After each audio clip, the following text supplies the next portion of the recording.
The first boom rattled the coffee in Arun's cup and sent a ring of brown against the rim. The second boom made the metal rack sing. By the third, everyone in the station was moving without orders, bodies acting faster than fear. Floodlights punched out into wet fog. The ocean was black and loud and the cliffs groaned like old timber. Then the step stopped. He stepped into the cold, the wind cutting through wool and resolve. He was a medic, not a soldier, though the old scar across his palm made a fist look natural. The floodlights flicked and steadied and found her. She rose from the fog the way a mountain might stand if it remembered it had legs. Water steamed off skin like stone turned alive. Eyes the color of moonlit ice took in the station, the cliff, the dark sea beyond. She was tall enough to lean her hand on the cliff top as if it were a table. The team behind Arun did not breathe. He forgot to breathe too. The giantess did not roar. She did not strike.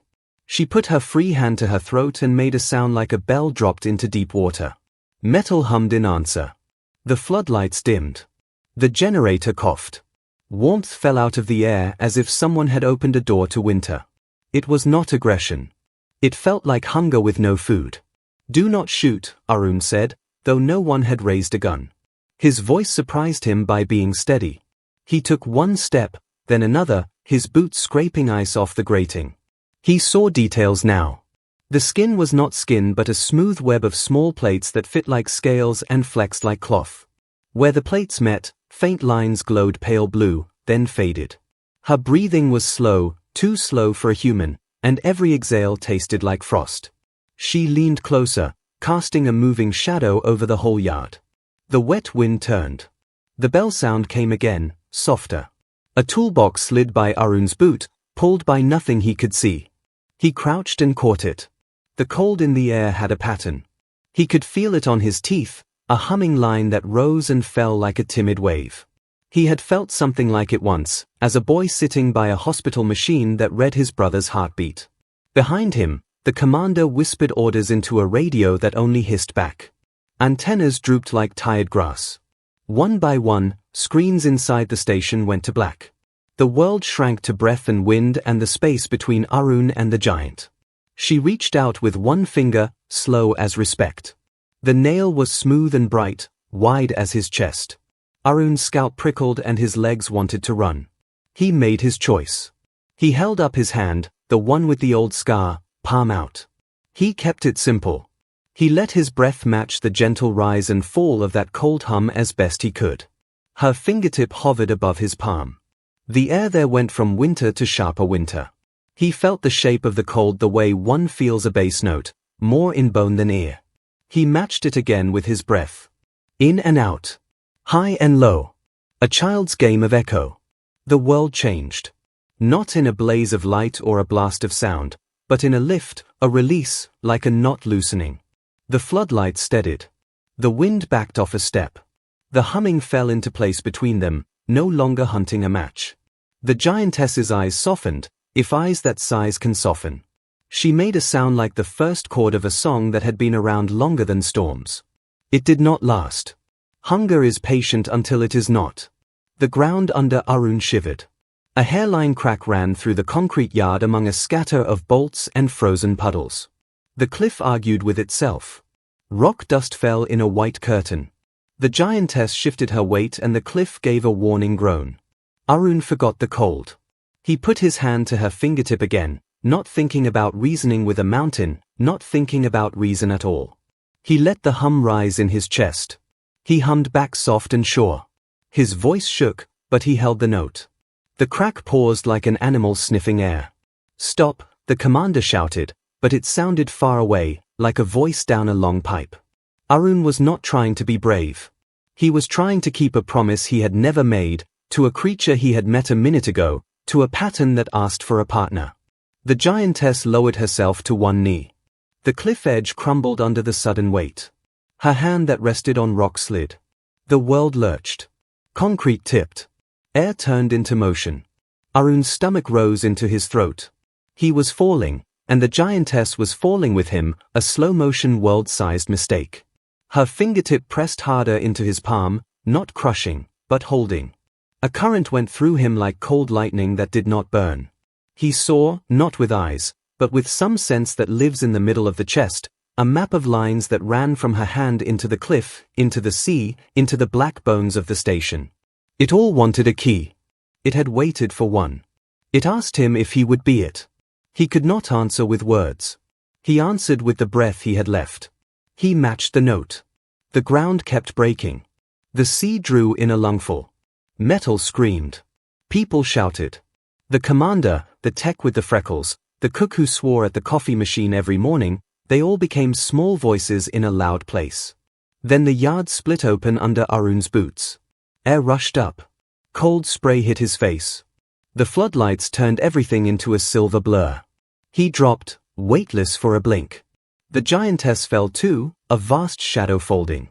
Her hand, wider than a door, moved to cover him as if he were a spark in wind. The last thing he felt before the dark throat of the cliff took them both was the clean, impossible certainty that her hunger was not for blood or heat or breaking. It was for a rhythm she could not make alone. It was for touch. Rock gave way. Water roared up. And the world went out. Arun woke to silence so complete it felt alive. His chest burned with the memory of falling, but there was no water, no pain, only damp stone under his palms and a faint blue glow that pulsed like a heartbeat. He sat up slowly.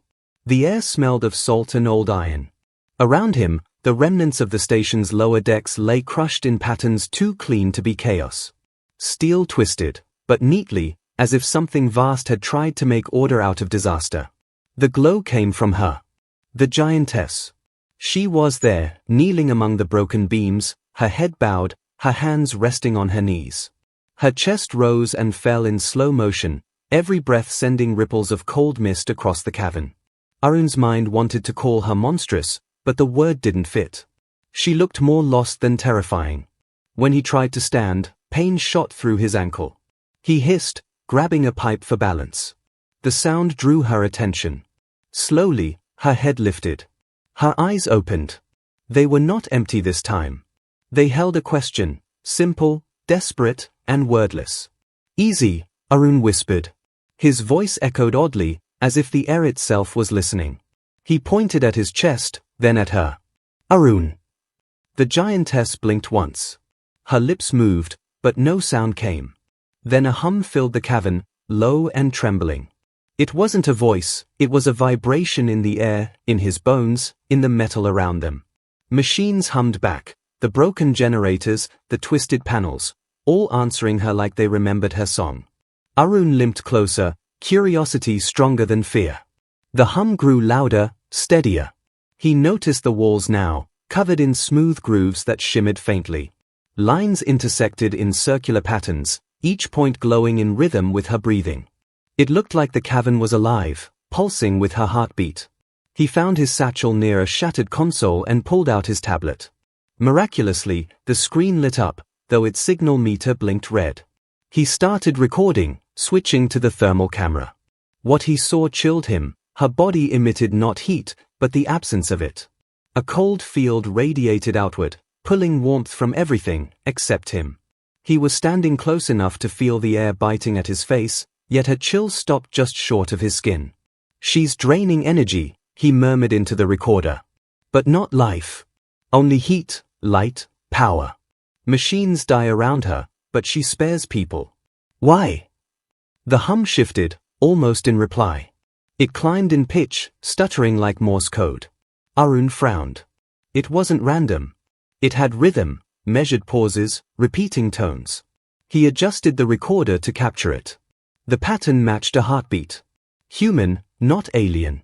A surge of cold air hit him. His tablet flickered. The hum stopped. For a heartbeat, everything fell silent again, until the cliffs above groaned, and a rumble rolled through the ground. The giantess stiffened, looking upward, then back at him. Something's happening up there, he muttered. Are you warning me? Her eyes flashed once, like lightning behind glass. She pressed a hand to the ground. The floor vibrated. Symbols flared beneath her palm, more of those glowing rings, spreading like ripples on water until they reached the cavern walls. Arun stepped back. His heart raced, but not out of fear this time. He realized she wasn't attacking. She was communicating. The rings pulsed in the same rhythm as her hum, syncing perfectly with the faint beat from his own chest. He pressed his hand to one of the glowing lines. It was freezing, but not painful. His pulse quickened, and the light under his hand brightened. The giantess tilted her head, studying him. Then, very slowly, she reached out a single finger and touched the same spot. The light exploded outward, not blinding, but vast, soft, like moonlight through deep water. Images flickered across the walls, fragments of ships sinking, people reaching up from dark waters, the giantess holding them in her massive hands, her face filled with sorrow. Then, a new image, one that made Arun's stomach twist. It was the research station, their station, shown burning in the same light, sinking, just as they had fallen. She had seen it before. He pulled his hand back. The images vanished. The hum dropped into silence. The giantess leaned closer, her voice finally coming through, deep, cracked, but unmistakably feminine. Again, the fall. Arun froze. You can speak. Her head moved slightly, a nod, or something close. Fall again, she said, her voice heavy with grief. Always, hunger, balance, lost. He swallowed hard. What hunger? What are you looking for? Her hand trembled as she gestured toward him, toward his chest. Heartbeat, she whispered. Human, steady, keeps world alive. Mine, broken. It clicked like lightning in his mind. Her energy, her hunger, wasn't destruction. It was imbalance. She was missing something fundamental, something alive. His presence, his touch, his rhythm had filled the void for a moment. That was why she hadn't harmed him. Arun's recorder beeped weakly, warning of low power. He barely noticed. The cavern lights began to dim again as her glow faded. She looked weaker now, her eyes dulling. No, don't fade, he said, stepping closer. Let me help. Tell me how. Her hand came down beside him, palm open. Inside her skin, faint lines of light flickered, a map of energy paths, branching and broken. At the center, one pulse stuttered like a dying signal. She pointed at it, then at him. You, fix, she whispered. Me. Touch, she said. The last of her strength went into that word. She collapsed to her knees again, the cavern trembling under her weight. Dust rained from the ceiling. The lights dimmed to embers. Arun hesitated only a moment. Then he pressed his scarred palm against the spot she had shown. A pulse shot through him, not pain, not electricity, but pure, raw memory. Images filled his mind, stars folding into seas, voices singing in languages made of light, 1,000 worlds dying and beginning again. He felt her loneliness stretch across centuries. He gasped, knees buckling, but he didn't pull away. I've got you, he whispered, though he didn't know why. The hum returned, faint, fragile, but growing stronger, steadier. The cavern brightened once more. The giantess exhaled, a sound between relief and sorrow. Then, from somewhere deep above, a faint tapping echoed down the cliff, rhythmic, deliberate. Arun froze. It was the same pattern as her heartbeat, but faster, human-made, like someone answering from the surface. He turned his head toward the sound, disbelief creeping into his voice. Someone's up there, he breathed. The giantess opened her eyes again, glowing faintly blue. Not someone, she said, her tone both fearful and hopeful. Something, waking. And before Arun could ask what she meant, the cavern shuddered again, this time not from collapse, but from something beneath them, something ancient answering the rhythm of their joined hearts. The storm above the cliffs hadn't stopped for 3 days. The ocean crashed against the rocks in endless fury, hurling white foam high into the night, as if trying to wash something buried from the earth. Down below, in the deep cavern where light had no natural source, Dr. Arun Malik stood beside the sleeping form of the giantess. Her chest still rose and fell, each breath stirring mist into ribbons. She hadn't moved since the cave tremor that brought her down. Arun had wrapped a blanket around his shoulders, a foolish, small human gesture against the endless cold. His tablet's last bit of battery had died hours ago. Now only the soft hum of her body kept the dark from becoming unbearable. The hum had changed. It was no longer the chaotic vibration of hunger. It was rhythm, layered tones, like the beginning of a song trying to remember itself. Arun leaned close, eyes half closed, listening. There were harmonies hidden in it, faint and distant. A deeper hum joined the main tone, then another. The air itself was vibrating, resonating like glassware near a violin note. He whispered, "You're not alone, are you?" The air trembled. He reached out, placing a cautious hand on the stone floor. The vibrations under his palm grew stronger, pulsing, steady, alive. It was as if something under the earth was echoing her, a vast unseen choir answering her lonely call. The walls shimmered faintly with patterns of frost forming and breaking, like breath on glass. Then, through the vibrations, came a familiar rhythm, a human heartbeat. Not hers. Not his. Another. Arun froze. He pressed his ear to the ground. The rhythm was clear, like a pulse through ice, thud, pause, thud. And beneath it, a hum that twisted and turned, forming what sounded disturbingly like syllables. It was speaking. He whispered to himself, "Someone's answering her." He stumbled toward her face, which now glowed faintly blue through the fog. "Who are they?" he asked, his voice trembling. "Who's answering you?" Her eyes flickered open. The glow was dim but steady. "The choir," she breathed, her voice like thunder muffled by snow. "Frozen, too long." "The cold choir?" Arun repeated. "They were mine," she said, the words catching as if every syllable cost her strength. "Guardians, watchers of the deep. They sang balance into worlds. But silence took them. And now they are waking up. Because you touched the pattern." Arun stepped back, heart pounding. "My touch did this." Her eyes turned toward him, luminous, sorrowful, and strange. "You carry the rhythm," she said. "The one I lost. You are the key." Before Arun could speak again, the cavern shook violently. Shards of ice fell from the ceiling, smashing against stone. The ocean roared above them. A piercing sound filled the space, not a scream, but a choir of low, harmonic voices, hundreds layered into one. The pitch climbed until it was almost unbearable. The giantess rose to her knees, lifting her head. The song tore through the rock like invisible lightning, scattering frost and dust in spirals. Arun fell, covering his ears, but through the pain he could still hear the melody, haunting, inhuman, and magnificent. She opened her mouth and joined them.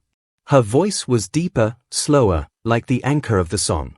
Together, the unseen voices and her own wove through the darkness, rising and falling like a tide of sound. When it finally faded, silence felt deafening. Arun lowered his hands slowly. "What was that?" he whispered. "The choir," she said. "They remember." "Remember what?" "The first fall," she murmured, turning her gaze toward the cliff above them. "When we lost the light." Arun's skin prickled. "You mean, this happened before?" She nodded. "Many times. Worlds rise. Worlds fall. Balance breaks. Always the hunger returns." He shook his head. "Hunger for what? Power? Life?" "No," she said softly. "Connection." Before Arun could reply, a metallic groan echoed from deeper within the cavern. A fissure opened in the floor, spilling a rush of freezing air that smelled of ancient water. Light, pale and strange, shimmered below. The giantess looked down, her expression changing. Awe. Fear. Recognition. "What is that?" Arun asked. "The choir's heart," she whispered. "It answers to those who still remember the song." Arun stepped closer to the edge and peered down. Far below, a perfect circle of black stones lay submerged under a shallow pool. The light came from between them, flickering with the same rhythm as the hum in his chest. "Those stones," he said. "They're arranged like a transmitter." "Not made," she said. "Grown." A new hum began, slower, heavier. The stones moved, sinking and rising as if breathing. The water between them rippled in patterns that mirrored the scar on Arun's palm. He felt dizzy, as though invisible hands were pulling his heartbeat into sync with the pool below. He staggered back, clutching his chest. It's taking something from me." "No," the giantess said softly. It's recognizing you. The moment she said it, a beam of light shot upward from the circle, striking the ceiling.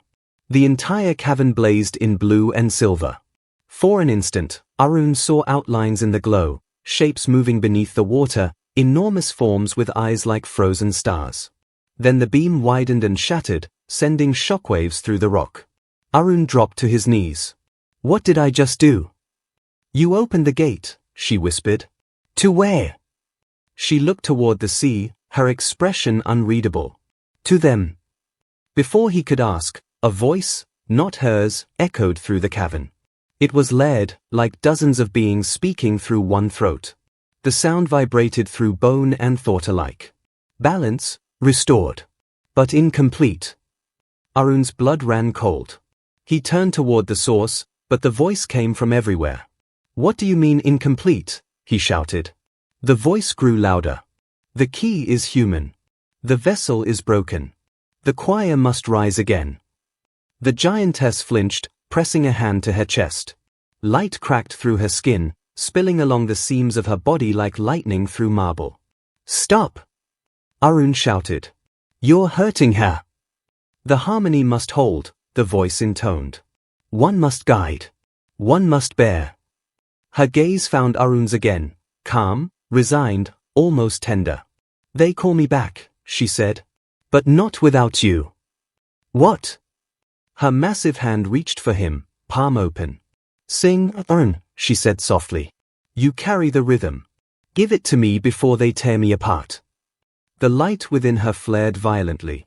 Arun could feel the hum inside his chest responding, matching her frequency, pulling toward her like a magnet to a storm. His throat tightened, but he obeyed instinct over reason. He closed his eyes, inhaled the freezing air, and began to hum, low, uncertain at first, then steadier. The sound met hers halfway, merging into a single, unbroken tone that made the air vibrate like thunder trapped in glass. The cavern shook. The fissure sealed. The light steadied. For the first time since the fall, warmth, faint and trembling, crept into the air. When the sound finally faded, the giantess collapsed again, exhausted but alive. Arun stood over her, shaking, unable to stop the tears that froze on his cheeks. He turned toward the cliff, where the beam of light had been. The water was still again, except for one thing. Etched into the black stone, glowing faintly, was a new pattern. Not alien. Human. It pulsed in time with his heartbeat. And then, from far out at sea, something answered it, a deep, echoing hum that felt like a promise or a warning. The choir was not done singing. By dawn, the storm had thinned to a mist that clung to the cliffs like a ghost refusing to leave. Arun climbed out of the fissure with aching arms, his fingers raw from the jagged rock. The air was metallic and sharp, every breath laced with salt and silence. Behind him, the giantess still knelt in the shadows, watching the grey horizon through a hole in the cavern ceiling where the light poured in like mercy. For the first time since the fall, Arun could see the ocean. It had pulled back overnight, not in tides, but as if something beneath it had inhaled. Where waves once struck the cliffs, there was now a vast plain of black, slick stone glistening in weak sunlight. And at the center of it, half buried and trembling with its own faint blue glow, stood the outline of something impossible, a city under the tide. He stared for a long moment before whispering, "You did that, didn't you?" The giantess lowered her gaze. The choir's call reached the deep. It woke the old bones of this world. "What kind of city is that?" he asked, voice barely steady. "Not built," she said. "Remembered." He didn't understand until he started walking toward it. Every step made the world stranger. The sand beneath his boots turned smooth, as if heat had melted it into glass centuries ago. Fragments of walls jutted up, covered in glyphs that shimmered faintly when touched by light. The designs were neither human nor alien, but something in between, symmetrical, emotional, almost alive. The lines pulsed like veins. The deeper he went, the more the silence grew. No gulls. No waves. Just the soft pulse of the city breathing. At the city's edge stood a colossal arch, cracked but still holding. It framed a wide staircase leading down into darkness. Arun hesitated. He looked back toward the cavern where the giantess waited, her massive figure outlined by fog. "Will you come with me?" he called. She shook her head slowly. "The city rejects my kind. It remembers our hunger." "Then what am I supposed to do?" "You carry the rhythm," she said softly. "It will let you pass." He nodded, swallowing the lump in his throat, and began his descent. The stairs went on for what felt like forever, spiraling deeper into the earth. The air grew warmer, humming faintly with energy. Light seeped through the cracks in the walls, not firelight, but something more ancient, pulsing in sync with his heartbeat again. When he reached the bottom, the staircase opened into a vast chamber. Arun froze. Rows upon rows of figures stood in the half-dark, not statues, but bodies. Human, alien, and something in between. They were perfectly preserved, arranged in circles as if in the middle of a ceremony. Their faces were calm, their eyes closed. Some wore uniforms from ships long forgotten, others tattered robes or metallic armor. Arun walked between them, his boots echoing on the black floor. "You buried them," he whispered. "All of them." A low hum rolled through the chamber, not threatening, but solemn, like the sigh of a sleeping god. At the center of the room stood a single pedestal. On it lay a small, corroded box. Human-made. The kind used by research teams to store data cores. But what made Arun's breath hitch was the name stenciled faintly on the lid in faded white paint, Lieutenant Ravi Malik. His brother's name. Arun's knees nearly gave out. He touched the box with trembling fingers, brushing away the dust. "This can't be real," he murmured. "Ravi died in an explosion 6 years ago. There's no way." The moment his skin met the metal, the box clicked open. Inside, a recorder blinked weakly to life. The static crackled for a few seconds, then a voice came through, soft, calm, achingly familiar. It said. He froze. His heartbeat thundered in his ears. The voice continued, "If you're hearing this, it means the cycle has started again. The choir is waking, and the gate under the tide has opened. You must not run from her. She's not our enemy. She's lost, like us." Arun staggered back. How could he know? How could he know about her? The recording crackled. "I didn't die the way they told you. The explosion wasn't an accident. We found something off the coast, a light in the deep, calling to us. It wanted connection. I touched it, and I saw her. The same one you found now. Tell her I tried to finish the song." The recorder went silent. Arun stood motionless, every nerve alive with confusion and grief. His brother's voice had sounded older, years older than when he'd vanished. Impossible. Unless time itself had curved inside this place. He turned slowly, feeling the city's pulse growing louder. The carved walls shimmered again, forming moving shapes, figures like the giantess, vast and radiant, walking beside humans through glowing fields. And then, the images changed, collapse, drowning, light consumed by shadow. The cycle she had spoken of, rise, fall, hunger, renewal. Arun pressed a hand to the wall. "This isn't a city," he whispered. "It's a memory." The hum deepened. The chamber brightened with a cold, rising light. The figures around him, the frozen humans and aliens, began to stir. Their eyes flicked open one by one, glowing faintly blue. Arun stumbled backward. "No, no, no." The hum became a chorus. 1,000 voices speaking without words. A single, united tone that rose higher and higher until it pressed against his skull. He clamped his hands over his ears, shouting, "Stop!" But then he felt it again, the scar on his palm burning, glowing faintly.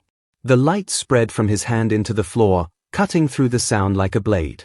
The voices stilled. The eyes dimmed. One figure, an old sailor with rusted tags on his neck, turned its head toward him. Its lips moved slowly, forming words Arun could barely hear. "She waits above." And then, as quickly as it began, everything stopped. The chamber fell silent. The figures went still again. Arun stood alone, shaking. The recorder blinked once more, as if sensing the moment. His brother's voice returned, faint and strained. "If you reach the heart, don't go alone," it said. "She can't cross without you. You're her key." The touch. The song. Finish it, Arun. The light in the recorder died. Arun's breath came fast, uneven. His hand still glowed faintly, the pulse now stronger than ever, the rhythm of two hearts, human and not, beating as one. He looked back toward the stairway. Above him, through the cracks in the rock, he could hear the ocean returning, the tide surging back to bury the city again. He tightened his grip on the box, whispering, "I'm coming back." And far above, in the fading stormlight, the giantess tilted her head, as though hearing a promise carried up from the bones of the sea. The ocean had returned by the time Arun climbed out of the drowned stairway. It moved differently now, not wild, not calm, but purposeful. Each wave seemed to breathe, the water drawing patterns on the rocks that shimmered faintly before fading. He waded through the shallows, chest heaving, Ravi's metal box clutched to his chest. The sky above the cliffs was bruised violet, heavy with clouds that refused to break. The giantess was waiting for him. She stood half-submerged in the tide, still as a statue, the water curling around her legs without resistance. Her eyes glowed faintly, reflecting the stormlight. When she spoke, the air trembled. "You went below." Arun nodded, exhaustion making his voice rough. "There's a city under there, full of the dead, the lost. And my brother. He left something for me." Her expression didn't change, but something in the air shifted. Grief, maybe, or recognition. "Your blood remembers what your mind does not," she said. "The choir chose your line long ago." "My line?" He laughed once, a sound too sharp. "You're telling me this runs in my family now?" "You are not first to answer the song," she said. "Only the first to survive it." He looked down at the box in his hands. The cold metal seemed to hum faintly in tune with the waves. "He said he saw you. That he tried to finish the song. What does that mean?" She looked toward the horizon, where the sea met the gray edge of dawn. The song was made to bind worlds. To remind life of its shared rhythm. When it was broken, hunger came. I could not stop it. Hunger for what? She dipped her head slightly. Connection. The kind that only your kind carries. You make meaning from pain. You give shape to silence. We forgot how. Arun said nothing. He looked down at the surf, how it rose and fell like breathing. He thought of Ravi, of the message recorded years before he could possibly have heard it. Of the hum in his chest that refused to fade. The box beeped once. A faint glow appeared near the latch, and the top popped open. Inside lay a map drawn in hurried lines, water-warped, but still legible. 3 red XS marked points along the coast. Between them, lines curled like ocean currents. At the bottom corner, in Ravi's handwriting, was a note, "Follow the breath. Where it meets the warmth, she will rise." He turned the map so the giantess could see. "Do you know what this means?" She leaned closer, the air turning cold as her shadow fell across him. "The vents," she whispered. "The deep lungs of this world. They keep the choir asleep. And if they wake..." Her gaze turned inward, as though remembering something she wished she could forget. The balance breaks. Or it begins again. Before he could ask more, the ground trembled beneath the waves. Bubbles rose, then columns of steam burst from the distant shallows, geysers of light and heat shooting into the air. Arun shielded his eyes. "That's one of them," he said. "That's one of the vents." The giantess nodded slowly. "They call to me." "Then let's go," he said. He started forward, but she stopped him with a single hand raised. "This part is not for humans. The vents will burn and freeze in the same breath. They were made for my kind." "I've come this far," Arun said. "I'm not stopping now." She studied him for a long time, then said quietly, "You will not survive without the song." He hesitated. "Then teach me." The wind dropped. For a heartbeat, even the sea paused. The giantess lowered herself until her face was level with him, her eyes bright and vast as the moon. "The song is not sung," she said. "It is remembered. Breathe with me." Arun took a step closer. The cold from her skin reached him like mist. She inhaled, slow and deep, and he followed, air sharp as knives filling his lungs. She exhaled, a low hum rolling through the surf, and he tried to match her tone. The sound trembled at first, then steadied. The water around them rippled, forming concentric rings that spread outward to the horizon. She nodded once. Good. Then she turned and began to walk toward the vent. Each step she took sent waves rolling in rhythmic bursts. Arun followed as far as he could, the cold biting through his soaked clothes. The closer they came, the more the water glowed, not blue this time, but gold, radiant and alive. The vent was a wound in the sea floor, wide enough to swallow ships. From its heart, warm vapor poured upward, mixing with the cold air to form glowing mist. The giantess knelt above it and placed both hands on the edge. This is the first breath, she said. Here the world remembers what it was before the fall. Arun felt the hum inside him answering again. The scar on his palm pulsed with light. What do I do? Sing, she said. Hold the rhythm. Do not stop, no matter what you see. He nodded. The words of the song were not words at all, just a tone, deep and rising. He hummed, low and steady. The sound vibrated through his ribs, into the water, into the stones. The vent glowed brighter. The giantess joined in, her voice wrapping around his like thunder joining a whisper. The sea began to churn. Steam rose in spirals. The light beneath her hands deepened to orange, then red. Arun could feel the strain building in his chest, but he kept the tone steady. The air thickened until every breath was work. The vent roared. Then, suddenly, she stopped singing. The light dimmed. The waves went still. Arun broke off, gasping. What happened? She looked up slowly, her eyes wide with awe and fear. You opened it. The sea split in a perfect circle around them, revealing a dark shaft descending into infinity. At its bottom, something vast and metallic stirred. A door, circular and etched with the same symbols from the city. Only one symbol glowed, and Arun recognized it instantly. It was the shape of his scar. He stepped forward, staring down into the impossible depth. Why is my mark on it? Because, she said, you are the one who closed it long ago. He turned toward her, disbelieving. What? The wind rose again, carrying voices, distant, layered, singing fragments of the same melody they had just shared. Her gaze softened. You and I have met before, across many worlds. Each time, you forget. Each time, you find me again. It is always the same song. Arun's throat went dry. And this time, she whispered, you might remember before it's too late. The vent flared once more, and from its depths came a sound, a heartbeat, massive and ancient, echoing through the sea and the sky alike. The door beneath them began to open. The ocean itself seemed to hold its breath. The vent's light bled upward like dawn from below the world, illuminating the faces of waves that no longer moved. In that vast circle of stillness, the sea looked like glass, reflecting both the human and the giantess, two fragile figures on the edge of something ancient waking. Arun stared into the dark spiral below. The circular door that had appeared in the depths now pulsed with light, its patterns alive, moving like veins under living skin.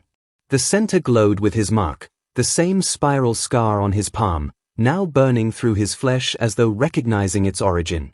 The giantess knelt beside him. Her eyes mirrored the glow below, her voice softer than before, but edged with fear. Once it opens, she said, the exchange cannot be undone. What exchange? Arun asked, though a part of him already knew the answer. She looked at him, not as a being looks at something smaller, but as an equal facing the same unknown. You carry the rhythm, she said. The pattern that sustains both our worlds. To restore balance, it must flow again, from you into me, and from me into all. He shook his head. You mean you'll take my life? Not your life, she whispered. Your tether. He didn't understand. Or maybe he did, and that was worse. What happens to me if I give it? You'll still exist, she said, her voice nearly breaking, but not bound to flesh. You'll become the song itself. Memory, rhythm, energy, never dying, never whole. Arun laughed softly, a hollow, trembling sound. That sounds a lot like dying to me. She looked away, toward the horizon where thunder rolled but never arrived. When my kind tried to carry the song alone, it tore us apart. We forgot how to share. We consumed what we were meant to protect. The choir fell silent, and hunger took its place. Her words trembled like prayer. Your brother tried to stop it once. He gave part of his rhythm to close the first gate, but the bond wasn't strong enough. You were meant to finish what he began. Arun's throat tightened. The cold air stung his eyes. You mean Ravi didn't die because of an accident? He died because of you. She didn't defend herself. The silence that followed was heavy, not guilt, but grief. He touched the song before he understood its cost, she said softly. He didn't have what you have. What's that? Hope, she said simply. The word struck him harder than any truth.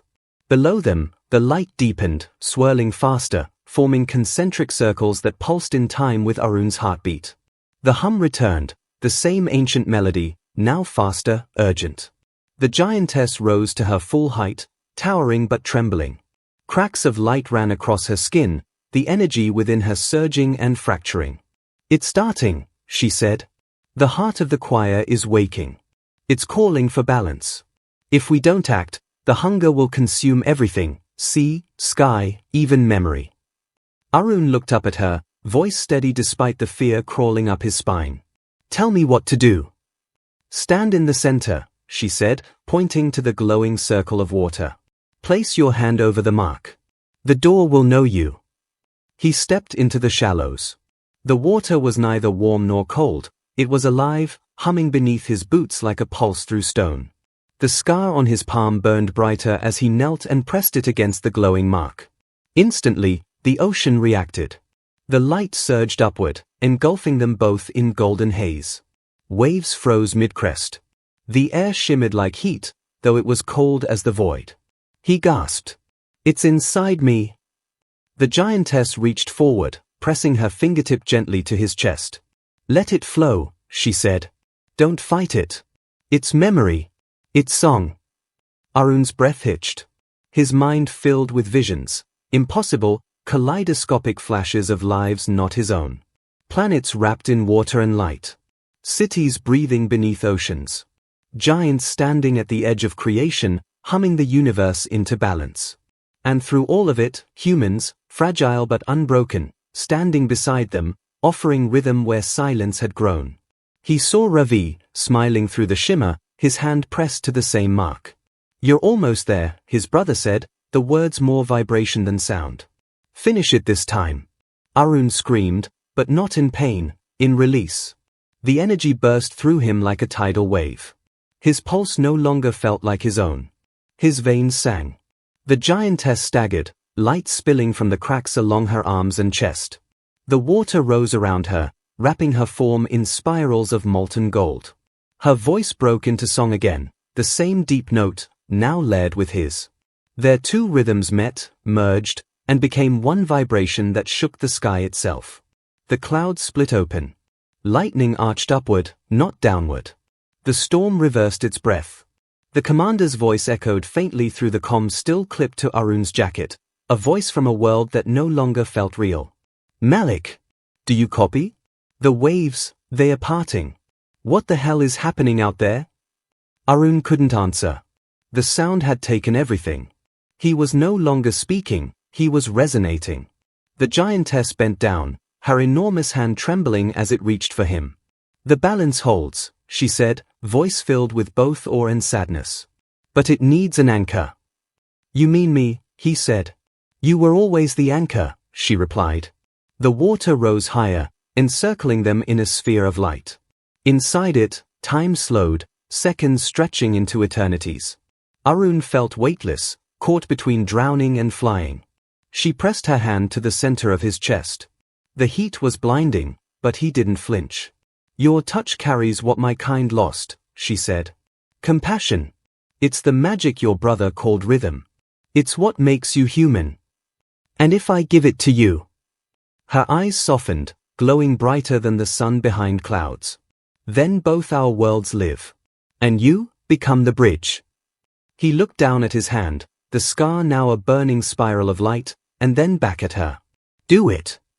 She hesitated. You may forget again. Then remind me, he said. Next time. The moment his words left his mouth, her fingertip pressed gently into his chest.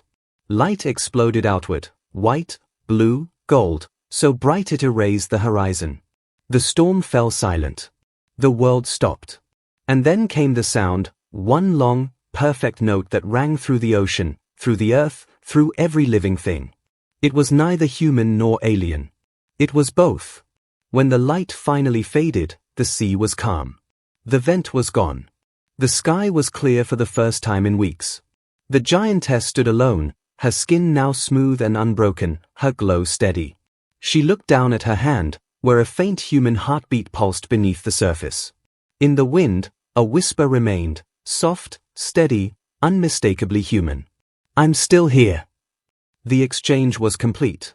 The first sunrise in weeks arrived like a secret the sky had been afraid to share. The storm was gone. The sea, once violent and endless, now stretched quiet and blue to the horizon, glass smooth except for a slow, deliberate pulse that matched no tide known to man. The cliffs gleamed with dew, the wreckage of the research stations scattered like silver bones across the shore. And there, in the shallow water where two worlds had collided, stood the giantess, no longer hollow, no longer fading. Her body shone faintly in the dawn, the deep blue veins of light that once cracked through her skin now woven into harmony. She looked alive. Peaceful, even. Her eyes, those massive eyes that had once burned with hunger, now reflected warmth. But the world around her held a strange stillness. She whispered, her voice soft as tide foam. Where are you? Her words stirred ripples across the water, tiny rings that glowed gold where they touched the sunlight. For a long moment, only the sea answered. Then, faintly, from the air itself came a hum, low, familiar, impossibly human. It was his rhythm. The sound wasn't in one place. It was everywhere. The sand hummed under her feet. The waves whispered it. Even the wind carried the pulse. She closed her eyes and let the sound move through her. The rhythm matched her heart. For the first time in her long, burdened existence, it did not hurt to breathe. You kept your promise, she said, smiling faintly. You always do. From the ridge above the cliffs, the survivors of the station began to emerge. Their faces were pale and dazed, as though they had dreamed the entire storm. Commander Noro blinked hard at the sight before her, the ocean calm, the giantess standing still as a statue of light. Is that thing alive? Someone whispered. Noro raised a shaking hand to her headset, scanning static. Malik, she said. Dr. Malik, do you copy? Only silence answered, and then, faintly, through the broken comms, a single tone played. Not speech, but a melody. The same hum that had once haunted the generators now hummed through every radio, every cracked device, even the shipwrecks along the coast. It was steady, rhythmic, human. The tech beside her swallowed hard. That's his heartbeat. Below, the giantess turned toward them. He lives, she said simply. But not as before. The team froze as she knelt, her vast shadow stretching across the water. Do not fear me, she said, voice carrying warmth instead of thunder. He gave me balance. And I gave him place. Commander Noro's throat tightened. Place. The giantess extended her hand toward the sea. The surface shifted, revealing movement beneath, flickers of light forming patterns like veins across the ocean floor. In that moment, the entire bay seemed to breathe. The current pulsed gently inward and outward, perfectly timed, as though guided by an unseen hand. The rhythm, the giantess whispered. It anchors both our worlds. His heartbeat guides the balance now. She turned her gaze to the horizon, where the first fishing vessels, unaware of what had occurred, bobbed in calm water. For the first time in centuries, no magnetic storms, no unnatural tides, no dead zones lingered. The world felt healed. But the peace came with ache. The giantess lifted her palm and pressed it against her chest. Underneath the silver glow, a faint pulse beat in counterpoint, slower, human, fragile. He is still here, she murmured. Inside the song. Inside me. Noro stepped closer, her boots sinking into the wet sand. If he's alive, she said softly, can we reach him? The giantess looked down at her, and for an instant, her eyes softened into something almost human. "He can hear you," she said. "But he cannot speak in words anymore. He speaks through what moves, the tides, the wind, the light. Listen." And they did. The breeze shifted, carrying a faint melody that none of them could have imagined days ago, a tune like a lullaby built from ocean and sky. The tech dropped to his knees, covering his mouth. "It's beautiful," he whispered. The giantess tilted her head, listening too. "He learned quickly," she said. "Faster than any before him. He understands now what the choir was meant to do, to connect, not to rule." A flash of memory crossed her face, grief and peace in the same breath. "He found what my kind lost." The humans watched in silence as the water at her feet began to glow again, faint lines tracing outward into the distance, forming shapes, not random, but deliberate. "Paths routes." One of the scientists gasped. "Those are ship signals, SOS patterns. There are survivors out there." The commander blinked, realization dawning. He's guiding them, he's calling them home. The sea brightened, beams of gold light spreading like veins through the deep. The team scrambled to contact their emergency channel, their voices breaking with disbelief and joy. Every missing vessel in the region, the ones lost to the storm, began returning signals. Distress calls, coordinates, rescues waiting to be made. The giantess looked at the glowing water, her voice full of awe. "He found them." She rose slowly, standing tall against the morning sky.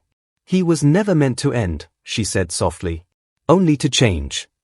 Her gaze turned back to the horizon, where a new light shimmered on the waves, faint, distant, but growing. A city-shaped reflection beneath the surface, glowing in quiet rhythm. Not the ruined one from before, but something new being written into the sea. The choir's song returned, not thunderous this time, but gentle, a promise reborn. The voices were no longer mourning, they were whole. Commander Noro looked up at the giantess. "What happens now?" The giantess lowered her head slightly. "Now, we remember. You will rebuild above. I will guard below. And he will keep the song between us." She turned, beginning to wade into deeper water. Each step left a trail of light behind her, fading slowly like the footprints of a god. "Wait!" Noro called. "Will we see you again?" The giantess paused, half her body already shimmering beneath the waves. She looked back once more. "You will," she said. "Every dawn that begins without storm, that is me remembering him." And with that, she sank beneath the surface, the ocean closing over her like silk. The water stilled. The hum softened. For a long time, none of the humans moved. The sun climbed higher, scattering gold across the sea until it was too bright to look at. Commander Noro finally exhaled, lowering her headset. "He did it," she said quietly. "He saved us." Far below, in the calm heart of the deep, the light continued to pulse, steady, strong, eternal. A rhythm that no storm could silence. And somewhere within that vast song of water and light, Arun's voice lingered, quiet, infinite, alive. "I'm still here." The ocean answered with a single, perfect note that carried across the world, the sound of balance restored. The unbelievable morning had begun.